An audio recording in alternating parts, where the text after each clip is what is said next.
Conference. Football Media Day continues from Ford Field in Michigan here on cleveland.com and MLive, and we're pleased to be joined by the Commissioner of the Mid-American Conference, Dr. Jon Steinbrecher. Dr. Steinbrecher, appreciate the time very much. I saw you have recently been named the Vice Chair of the NCAA Division I Council. Explain to us what that means and what the council does. Well, you don't want to walk out of the room at the wrong time. That's the first lesson there. The Division I Council is the primary governance group of the NCAA. And so I'll serve as vice chair on it. It means I also have to be on a couple other smaller groups as well. But it's a chance to take a leadership position with that, and I'm gratified that my colleagues have asked me to do that, and it's a wonderful opportunity to kind of wave the Mid-American Conference flag as we do so. Let's shift gears a little bit. MAC Media Day here at Ford Field. Obviously, the MAC Championship is played here, so you start and you hope to end the football season if you're one of these 12 teams at Ford Field. What has it been like just to see kind of the growth of the conference as far as football goes? Well, you know what, we've had a wonderful trajectory over the past decade or so. And the Maction brand has truly grown, and there's a lot of things that go into it. At any baseline, you got to have really good coaches and recruit good student athletes and all those things. So you got to have the product.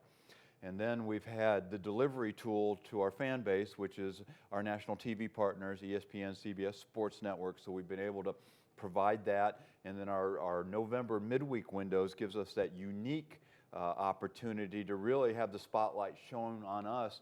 No one else has windows such as that. And I know there's pros and cons in the fan base's mind, particularly if the home fan base, you got to come out on a weeknight and go to a game, things like that. I understand that. But the benefits far outweigh that. And so all of those things come together. And when you have a really, really fine product, think back to that year Northern Illinois had that run, or Western Michigan had that run. I think without the unique spotlights we had available to us, I'm not sure we get that type of attention or that type of reaction.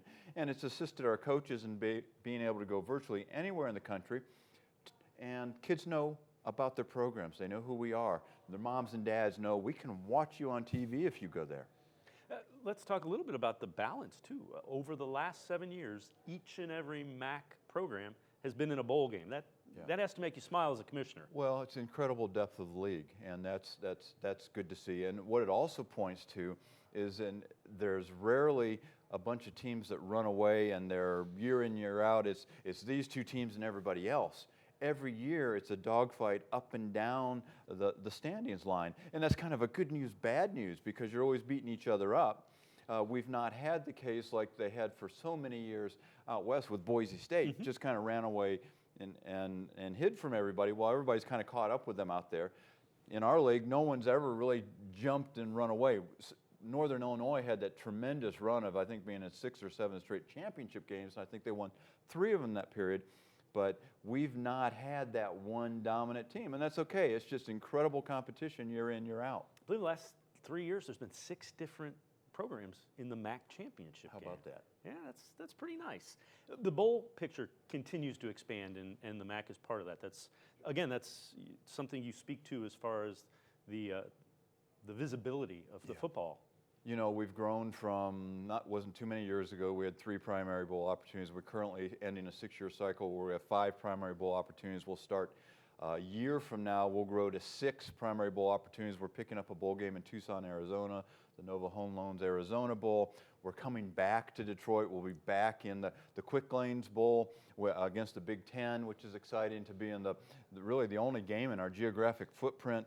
And then we're in 4 really great events through ESPN events, whether it's the Bahamas Bowl or the famous Idaho Potato Bowl. We could be in Orlando. We could be in Tampa. We could be in Myrtle Beach. What we've been able to pick up are some great destinations, so really good places to go, an array of conferences to compete against, so we're not always competing against the same conference. Really some great opportunities for our student athletes and our fans. Earlier today it was announced that you expanded the partnership with CBS Sports. You had touched on that. It's a new 4-year deal. Talk a little bit about the visibility, and that's another piece of it. Well, exactly. When we redid our TV deal with ESPN 5+ years ago, one of the pieces when ESPN took all of our rights was us pushing them and them agreeing to sub-license a number of events, not just warehouse them. And so early on, we ended up with a sub-license agreement with CBS Sports Network, which is in over 60 million households. It's been a good partnership. We continue to grow it. Just got renewed for an additional 4 years, so we'll do at least 12 football games, 12 men's basketball games, the men's semifinals, women's basketball finals. Again, it's great to have multiple national partners. We hope we can continue to grow that.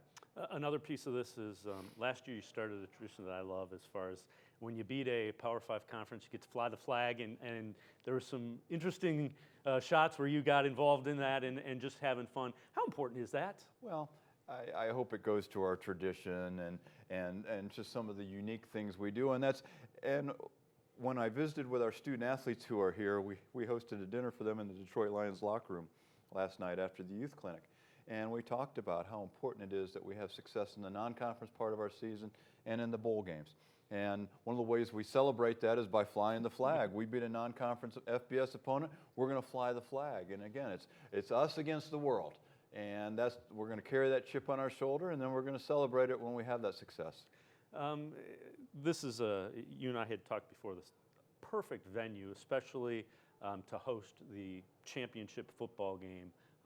Talk a little bit about how special that is and just the venue here to be able to host your championship game at Ford Field. What a great building. It just went through a renovation it was a great building before that. It's an even better building after it. You know, the great thing is when we come and play that first Friday or first Saturday in December, we know it's going to be 72 and sunny at kickoff time whenever we play it. We've got a great roof over our heads. Detroit is a thriving city. For people who are in the Cleveland area, you know, they're going through what Cleveland has gone through. And Mr. Gilbert has done so much to the city, and so this downtown is so vibrant now and so much to do, some great hotels, some great restaurants. For us, it's a geographically central location. The folks with the Detroit Lions and Ford Field are just wonderful to work with and do so much to help promote our game. And then we know our kids love coming, you know, we're the only non-autonomous FBS conference that plays at a neutral site. And on top of that, we're playing in an NFL arena, a domed one at that. And what a great opportunity for our kids. We know our kids love coming here. We know our fans love coming here. I hope we can continue this for many years to come. Dr. Jon Steinbrecher, Commissioner of the Mid-American Conference. Appreciate the time. Thanks for joining us. Thanks for having me. Mid-American Conference Football Media Day will continue from Ford Field here on cleveland.com and MLive. Stay with us.